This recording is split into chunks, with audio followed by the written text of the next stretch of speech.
Hi, I'm Theron Q Ramacharaka. Welcome to the channel, or welcome back, whichever is the case for you. Please like, subscribe, share, click on the notification bell. These are friendly requests. Those having been stated, let's move on. There is no script for this video, by the way. I'm coming up with it as I go here. Let me get my glasses on because I want to read a couple of things to you.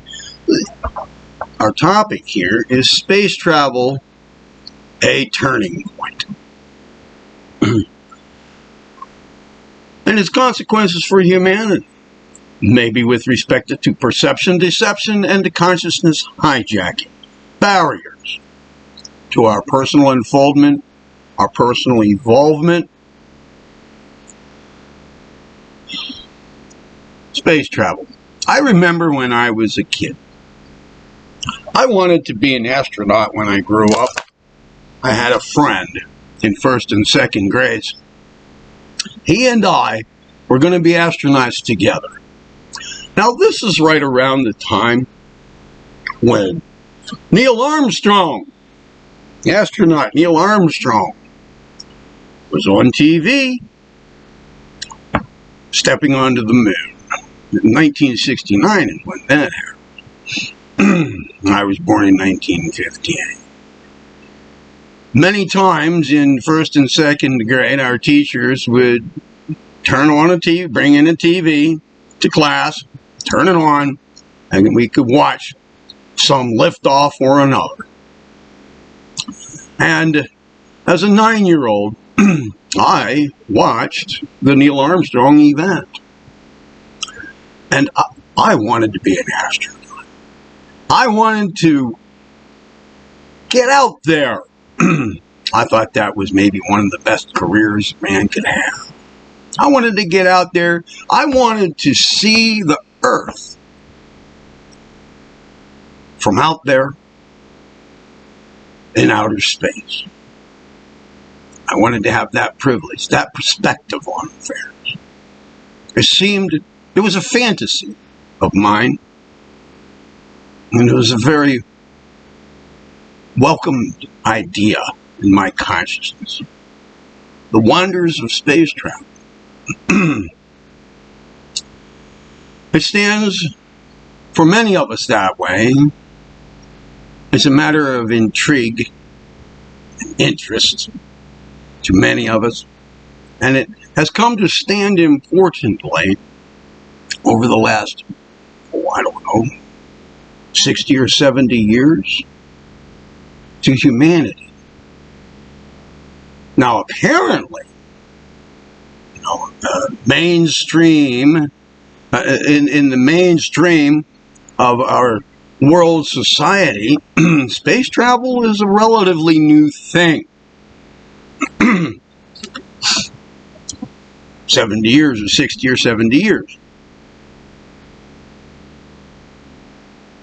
And before that, there was no space travel. This would make it a major turning point in human history. Well, in the mainstream of society and world population, it stands as a turning point. It certainly does. And in all scientific developments, technological developments, centered or focused on that turning point, that alleged turning point, this new space travel. It's a scientific turning point. And that has a lot of consequences in our worldview. But behind the scenes, is space travel new to humanity? Is it? There is much talk, some I think well-grounded, that the human race, in some way, some some reasonable semblance of humanity as we know it now traveled here through space. Many, many thousands of years ago. Came here for whatever reason. Were brought here. Came here for whatever reason.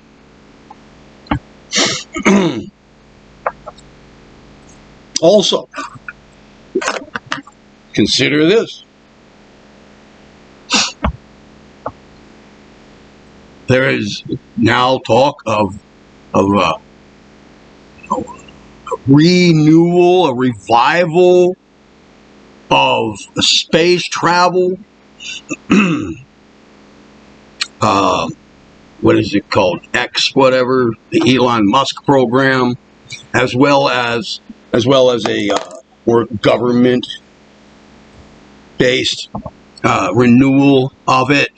You know, when Donald Trump talked a lot about that. We're bringing back a space program.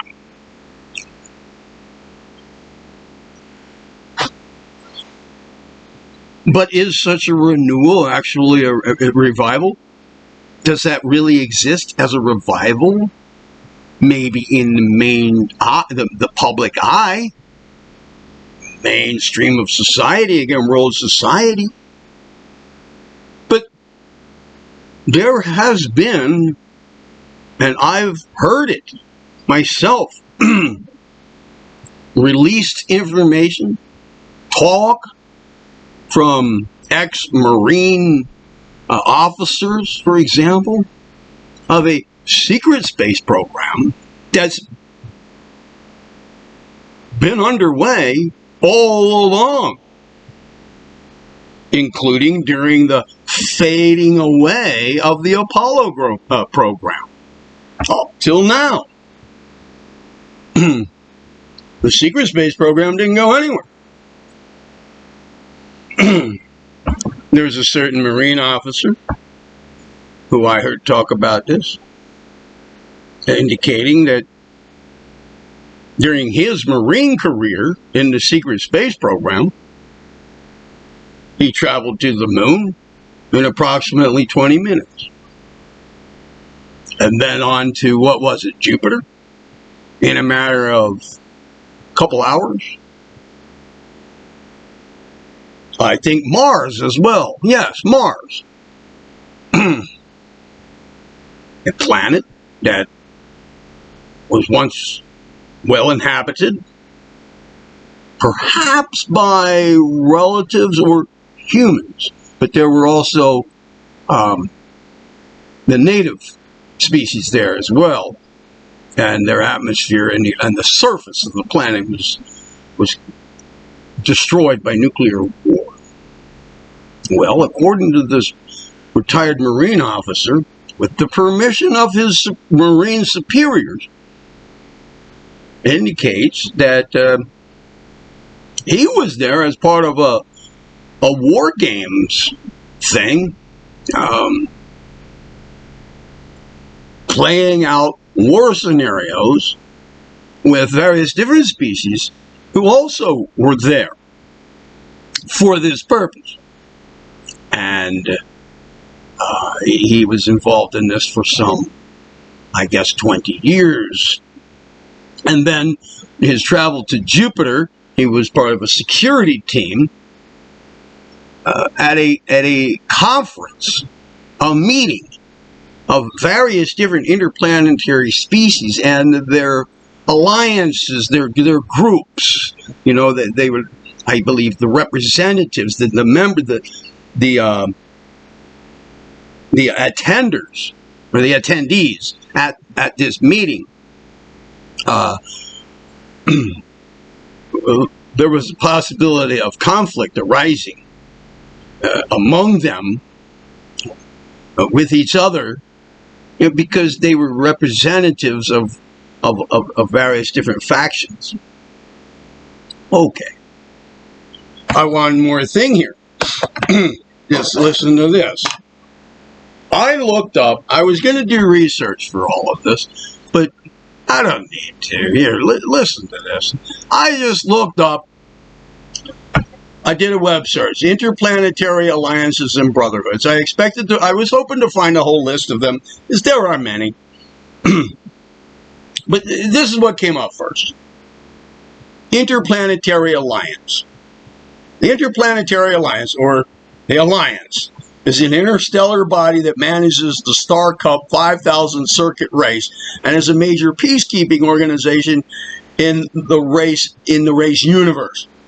The Alliance was formed 500 years ago after the Great War, a conflict that erupted over the result of humanity's harsh trade sanctions. Now, I don't know if that means humanity on Earth or somewhere else, or all together.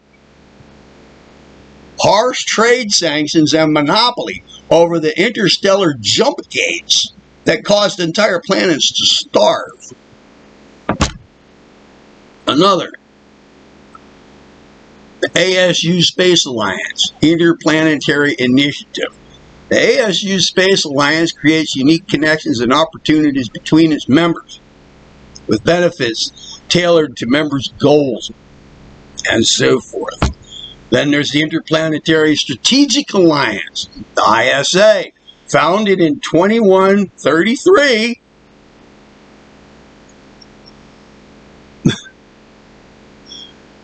Which hasn't come up yet. In response to the lack of contact that the UCN had with other human colonies outside the solar system. Following many insurrections from human colonists to resist UCN rule, the UCN had created the ISA in an effort to protect the colonies and enforce the UCN's rule. This led to other bitter resentments and soon blah, blah, blah, blah. Okay. Space battles sanctions. And on, all right? The main cannons of ISA cruisers, which are used for planetary bombardments. You know what? I don't know if that's a typo or what. Created in 2133? That might be a typo. I am uncertain. Really, we should be talking about current things. I'm trying to get across the general trend of affairs here. The main cannons of ISA cruisers, which are used for planetary bombardments.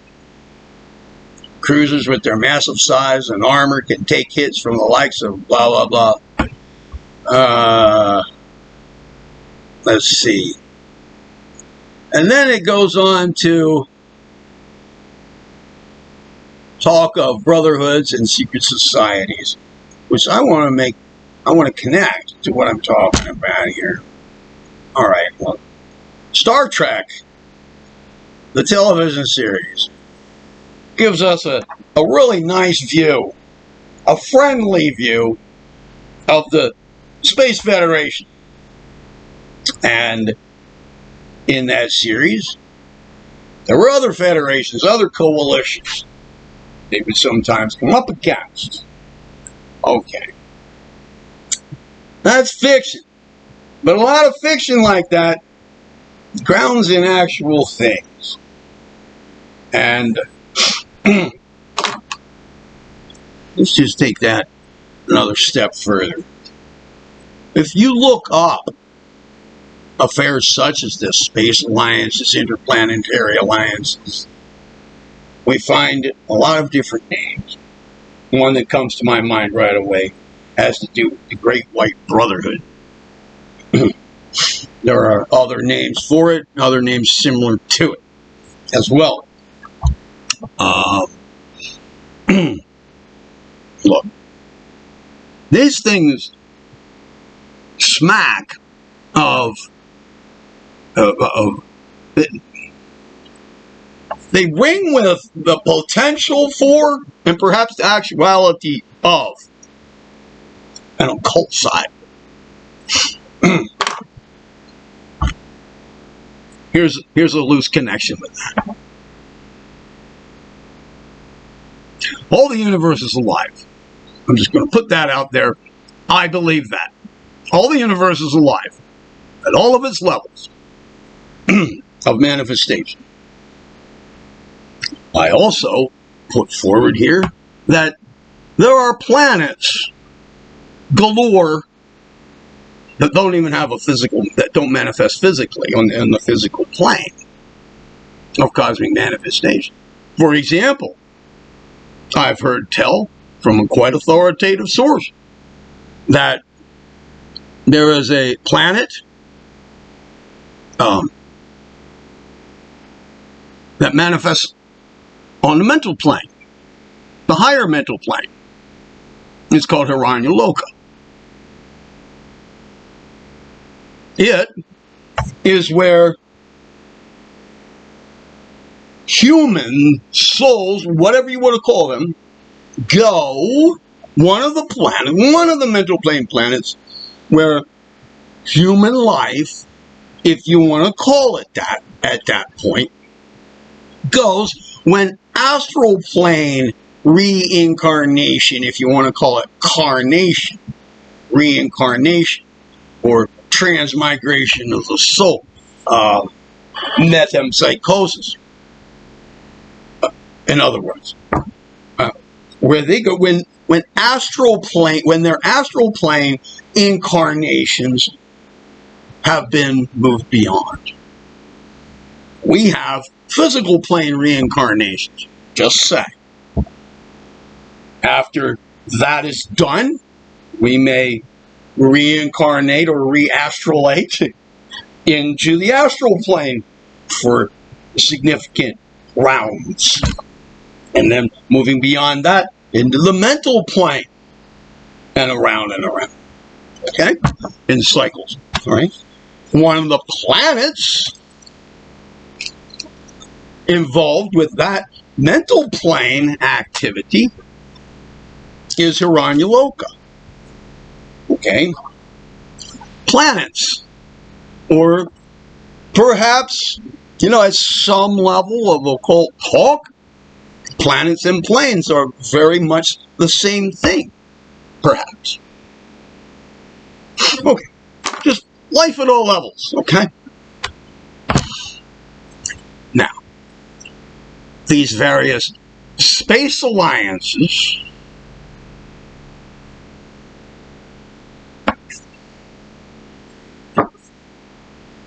may well involve astral entities and so forth. Races, species, beings, entities that are not physical, that do not manifest physically or manifest multidimensionally. Let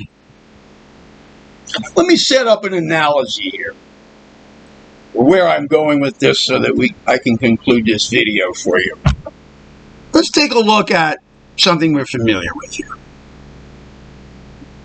Let's say the United States here.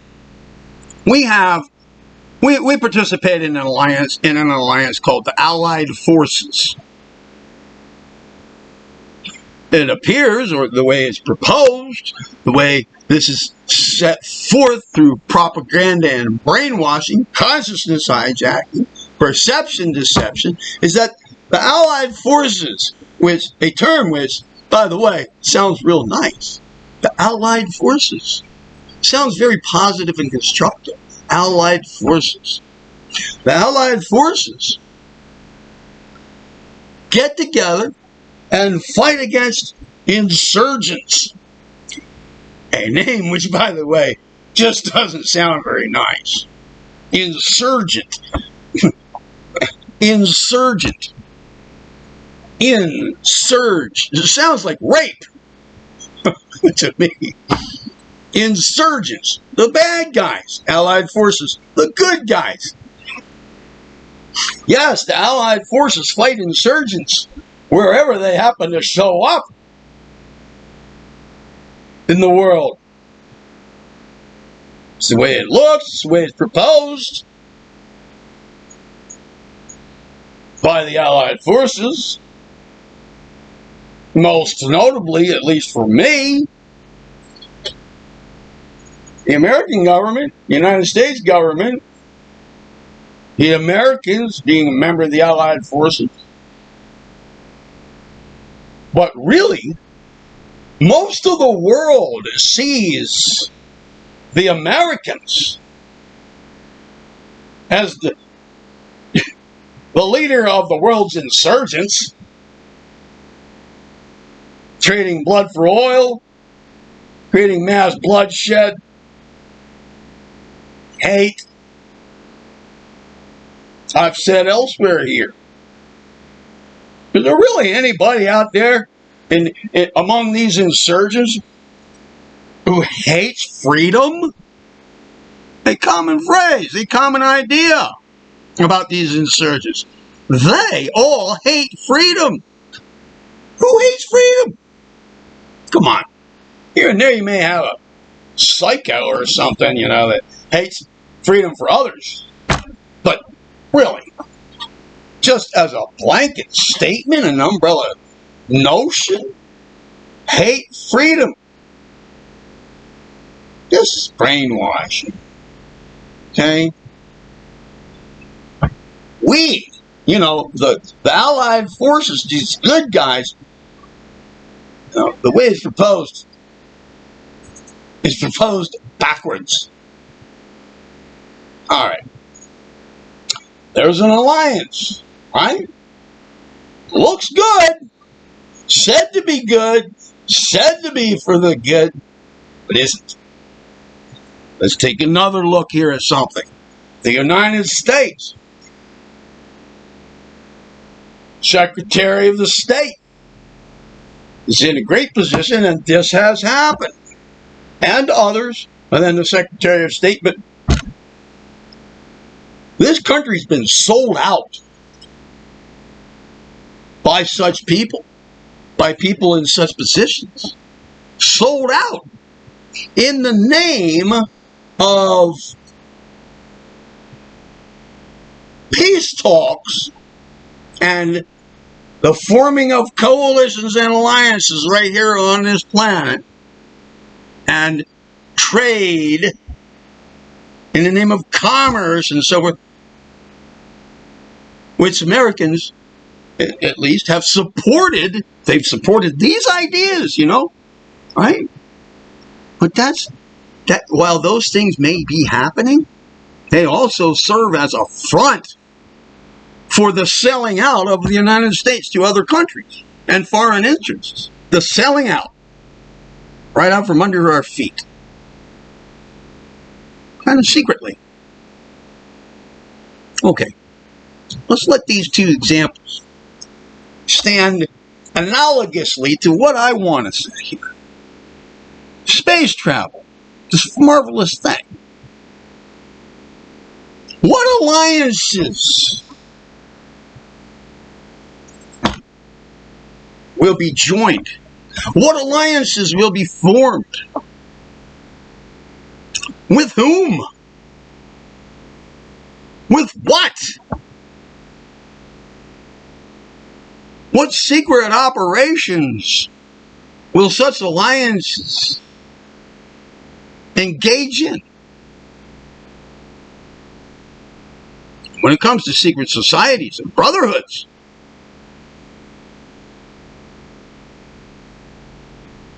if they are largely kept in secret here, one's right here, and their doings kept private, such that only the elite who are invited can be in the know. What about the ones formed with other species, other planets, other entities? Some not even physically manifesting. They come about. And how will the mainstream human come to even know about them if they're not even here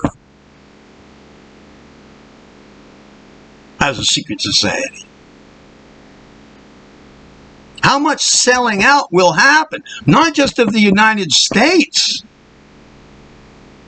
but of the entire planet? how much has already happened? And I propose that the idea of space travel, while taken commonly to be a major recent turning point, really isn't. It's been going on for a very, very long time, one way or another.